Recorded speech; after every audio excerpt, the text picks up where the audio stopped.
Hello everybody and welcome back to my YouTube channel. Today's video is going to be about a topic that I want people to not really get in their feelings about when they hear me give my opinion on it. You know, if you have your opinion, please keep it to yourself and do not leave it in my comments, because what I have to say is based on my opinion and my personal experience. So if you have other comments, you know, feel free to let me know, but you know, don't be rude about it and things like that.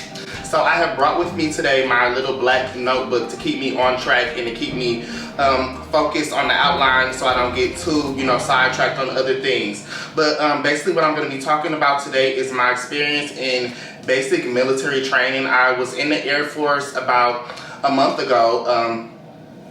I first applied to be a part of the Air Force in December of 2019, and then by March I had finished my entire application process, which was my physical, my ASVAB testing, and everything was done. So I was ready to go, but due to COVID, they kind of pushed everything back. So I didn't get shipped out to move to San Antonio, Texas for basic training until August. So all those months in between, I was just waiting because of the whole quarantine and everything. So then when I was finally able to go, I was only supposed to be in training for 7.5 weeks. And normal military training is 8.5 weeks. So due to COVID, they took a whole week off of training, so it was real sweet, you know. So if you really want to go, I would recommend it's time to go now, just because you will have a shorter training. They cut out a lot of things due to social distancing.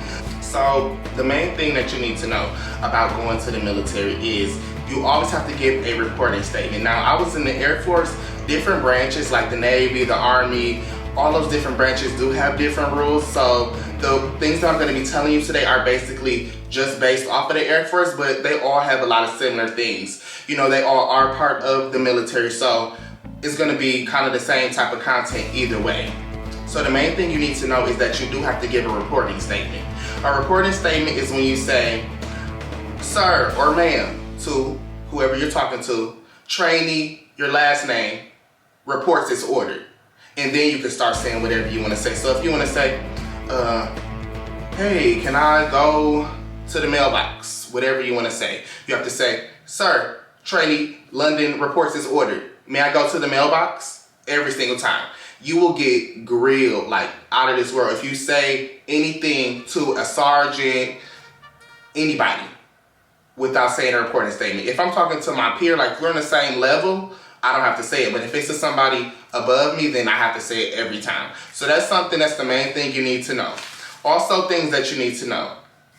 So my first day in the Air Force, I got to the airport in San Antonio, Texas. I had arrived it was earlier in the morning, but the bus didn't come and pick me up to take me to the Air Force base until like 5 in the afternoon. So once we got to the base, you know, it was on from there. We got off the bus, we immediately are going into training. So you're going, you know, people yelling at you, get your book bag, go down the line. You know, they fill up your book bag and stuff it with all different things that you need. Everything that you get in your bag, you're not gonna really need to bring anything. Like literally everything that you can think of, they will put in the bag for you that you need. So if you pack, I would recommend just pack lightly, bring some comfortable underwear that you like to wear, maybe some specific things that you need to yourself, like if you use a specific medication or whatever, you will have to get it approved beforehand, but I recommend just bringing stuff that you know are unique to yourself that you probably won't be able to find in another store. So your first day of military training, they do give you this huge basic military training study guide. It's huge. It has a ton of pages. You have to read the entire thing front to back to learn everything that you need to know. In this book, it also has your memory work. Your memory work is like knowing the chain of command. So that's like all of your leaders. You have to know them by name and what their title is, including the President of the United States and the Vice President, everybody. You have to know every name. And then you also need to know like, so your first day of basic military training, you will receive a basic military training study guide, which you do have to read. You have to read it from front to back. It's a huge book. It has a ton of pages, and it really tells you everything that you would need to know about being in the Air Force. They will also give you on your first day a piece of paper that you can fold up and put in your pocket with memory work.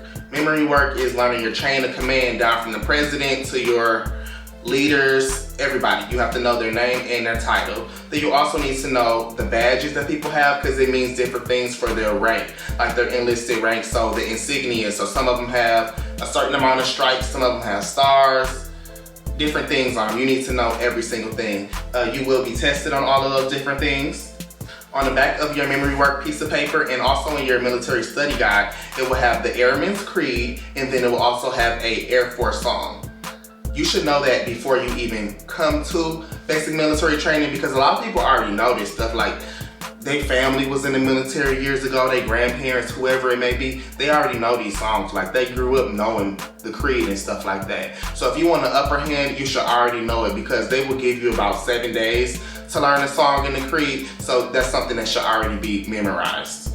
If you're a person that can't live without your cell phone, the military is probably not for you. Your first day, they make you put your cell phone in a plastic bag with like this tag with your name on it. And then the last 4 of your social security number and your birth date or whatever information you have to put on there, you zip it up and it's locked away the entire time that you are going into training. So my first day, they let me get a 2-minute call to call my family. It was a piece of paper they gave me, and it said like, hello, blank name.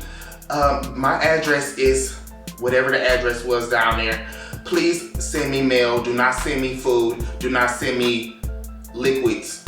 The end. And you have to hang up the phone. You can't say anything special. I love you. Nothing like that. You have to read exactly what's on the paper. You get one person. So I called my dad because I know he has everybody's number. He can get text messages and stuff like that. Like, if I wasn't able to say the address really fast, I could text it to him, and then he'll have it, you know, written down if people needed my address and stuff like that. But other than that, they don't give you any phone calls. Some people do say that they get phone calls. Like, I think that's basically just depending on who your instructor is. So your first day, you will be issued an Easy Pay card, which is an Air Force debit card. You can use it to shop at the stores on base, like to get toiletries or strictly mandatory items that you need for yourself. That $300 does come out of your first paycheck, so if you don't want to spend it, you still save it and, you know, don't spend it and stuff like that. But, you know, you are paying for it. It's not just free money that they're giving to you. So, you know, back to when I was saying, like, you can't use your cell phone. You can write letters, but it's so restricted. Like, first off, you gotta buy stamps. The stamps are like super expensive. So if you're writing a letter, you know, you can send a letter, but you have to send it when they tell you to send it. You have to write when they tell you to write. So like the last 30 minutes of the day from 8:30 p.m. to 9 p.m. is usually personal time, and that's how much time you get to write your letter. So right before you go to bed, if you usually brush your teeth and wash your face, something like that, you gotta make a choice. Like, you can't just get up and say, oh, I'm gonna go write my letters and then stay up an extra 30 minutes. Like, once light is out, lights are out. Like, you can get written up for being out of your bed brushing your teeth or something like that. Like, so if you're writing letters and stuff like that, you know, but what I did, I used to sneak and write letters. Like, I'll put it in between my study guide, like, you know, writing my letters like that.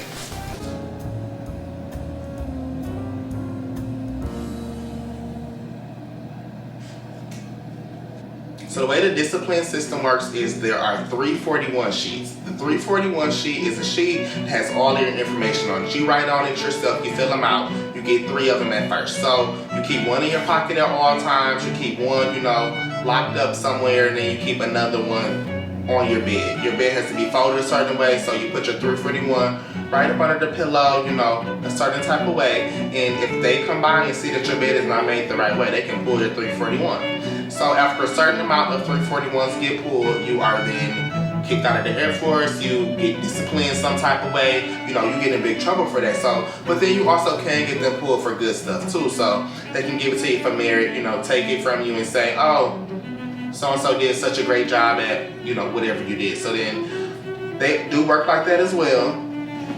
I had never got a 341 pulled, but I know a lot of people got them pulled for really dumb stuff. So the next thing, if you don't know about them, you will learn about them. Pre-packaged meals, like totems. So you get a meal, it's dry food that you add water to, and you heat it up in a self-heater. So you get a piece of cardboard, you flip it open, stick your packaged food inside of it, and start heating up by itself like magic.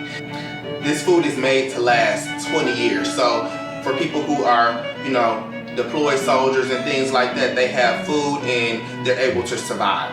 Whenever I would have a doctor's appointment, I'll have to take a totem because then I'll be missing, you know, breakfast, lunch, or dinner, or whatever meal I was gonna be missing. To go to my appointment, I have to take those meals and eat them there. They weren't that bad, but they were kind of gross. They were just as gross as the cafeteria food. The food there is not gonna be good at all. Like, you're gonna be eating pretty awful food for 7.5 weeks. So please, please, please, please, if you join the military, do it because you really want to serve your country. Don't do it to reap the benefits, because the benefits that your recruiter tells you about is probably not the exact same benefits. He probably just geeked it up a little bit to make it sound good, so he can get you in, it'll look good to his boss and things like that. You need to do your own research. Try to find somebody who has actually been through the Air Force that will keep it real with you and tell you all the things that you want to know, because that recruiter is going to tell you what you want to hear so he can get paid and it looks good on his numbers. What a lot of people do not know is that there is a 9/11 bill, and then there is also a MGI-B bill, and both of those bills, they cover about, I think, like 24 months of schooling. But the thing with that is you cannot use two bills in the same term. So if I sign up for a 4-year term, I won't be able to use both of those. I will only be able to do my 24 months or 30 months or whatever it is before I would have to sign up again for another 4 years. And it doesn't matter if you sign up for a 6-year term or whatever it is, they have to be two totally different terms. So to kind of be smarter to do it for 4 years, if you sign up for that 4-year term, you can go ahead and get that schooling out of the way and then be able to sign up for the next bill the next time. So if you're going in there just for a 4-year degree, you know, you might as well go back and take your application back and try and rip it up now, because that's definitely not how they're doing things. And they also do have a program where if you want to give your college money to one of your kids or a family member, you are able to do that, but you have to serve at least 10 years before you can give up your money to somebody else. So if you're saving up for your kids or something like that, you have to be in there for a really long time for them to even see that money. There is always an entry controller at the door of your dorm. What an entry controller is, it's always two of them at the door at the same time. You stand there with your gun, with the door locked. If somebody comes to knock on the door to try to get inside your dorm, you have to verify them on a list of people that are authorized to come inside of your dorm. If they're not on there, you have to escort them down to the office so that they can go down there and get registered to come up or whatever, but you're literally standing there with a gun, like, at the door.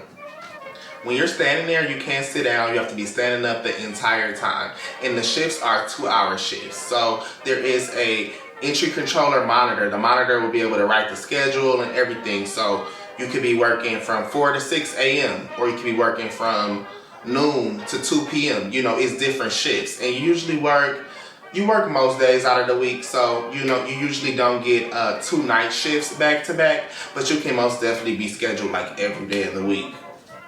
Every morning we would have to be outside at 6 o'clock in the morning to exercise. We would do a 1-hour exercise, a very intense exercise, but if I have to be truthful about it, that was probably my most exciting part. That's one of my favorite parts, was the workout, because you feel so energized and your body really does start getting cut. You know, you can start seeing your improvements in your body. So some days you will have run days, then there'll be strength days, all different type of workout days, and then you start getting used to it, the pattern, and working out every single day. So I think that's really a good benefit. If you go down there for that, you know, you would definitely get what you're looking for. I have to turn to the page for this one, because this one is really something else. This dress code and appearance. So a lot of these rules, they will tell you if it applies for just while you're wearing your uniform, but a lot of this stuff is even in your street clothes. Like, you can get written up for being out of dress code, like at the mall in your normal clothes. They really change your entire lifestyle. It's a certain way to do everything in the military. It's no, you know, ifs, ands, and buts about anything. Like a watch, you're only allowed to wear one watch. Not that I wanted to wear two, but what if? Bracelets, you're only allowed to wear one bracelet. No sunglasses in any formation except for medical reasons and authorized by the commander or commandant on the advice of a medical official. No sunglasses at all. I wear sunglasses when it's snowing outside, so I know that's gonna be really hard for a lot of people. Contact lenses will be clear in color and not change the color of the natural eye color. Umbrellas must be plain black and carried in the left hand. When it goes down to like earrings and hair and things like that, there is a difference between the male and the female rules, but the ones that I had read off, they were all, you know, the same for anybody. So it is very strict. You know, you'll be giving up your life to fight for the country. You will be giving up your freedom and your rights. If that's something you're interested in doing, by all means do it. To graduate, you must present consistent learning of the drills. You must pass a 100 question standardized test on the basic military study guide, and then you must also pass your physical training test. So there are a number of different type of discharges you can get, like an honorable discharge, a dishonorable discharge, all different kind of discharges. I was in the Air Force for about 2.5 weeks, and then I had got medically disqualified. At that time, I was moved to a different building, a med hold building is what they call it. So everybody who had been injured or had some type of health illness where they were not able to compete anymore, we all had to stay in the same dorm, and we were all there. So I stayed there for 3 weeks and 3 days. So altogether I was gone for about over 5 weeks. So when you leave the med hold facility and they're sending you back home, you do get a packet that tells you why you were discharged, what your discharge is, if you can come back in 6 months, reapply, or whatever the case may be. Some people, like if you have broken a bone or something like that, they'll make you stay in the med hold until you recover, and then they'll ship you right back into training. When I separated from the Air Force, my discharge paper said medical on it because I had been experiencing some medical difficulties. So when you separate from the Air Force, they will give you a separation packet. On the front of your packet, it will say whatever you're getting discharged for, if it was for fraud or whatever it was. So the top of mine said medical because I was having some trouble with my heart. I was having high blood pressure issues to the point where they had disqualified me because they didn't want me to get injured. And it sucked really bad because I had to walk around with this paper at all times.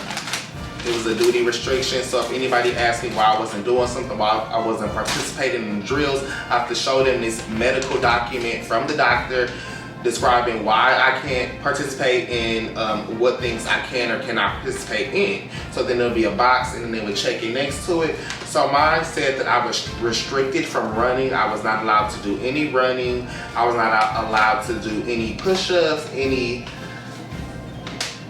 no low high crawls, no squat thrusts, no obstacle course, no marching, no jumping, no pull-ups, no walking or standing for over 20 minutes, no lifting over 1 pound. So like I couldn't do anything. So it really sucked to be able to see everybody in my flight or my group, they call it your flight in the Air Force, graduating and, you know, moving forward with their training and doing everything they needed to do. And basically the doctors were telling me I wasn't allowed to participate. So I was staying in the med hold facility and I couldn't do anything. So it really broke my heart and made me really sad that I had to go through that and had to be in that position.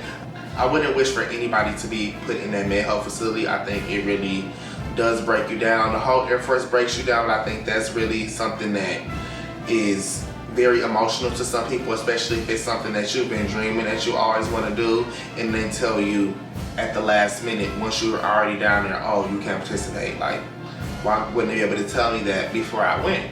But, you know, I think it was all good for my health. I'm glad that I'm healthy. And I do wish that I was able to finish my training, but in another sense, I am kind of glad that I didn't stay because I didn't hurt myself and I'm able to come out and still be healthy. Don't get it confused. You are being in the military to shoot terrorists. That's your one job. That's all you're getting paid to do. You're not getting paid for anything else. So don't let anybody else talk you into, oh, you're going to be doing this, you can do that and use this for the real world. Like, no, this is what you're going in there to do. If that's what you want to do, then do it. And if that's something that you're not interested in, then just don't mess with it because it's not going to be for you at the end of the day. But that's that. I said what I said. Thanks for watching my video. See you in the next one. Bye.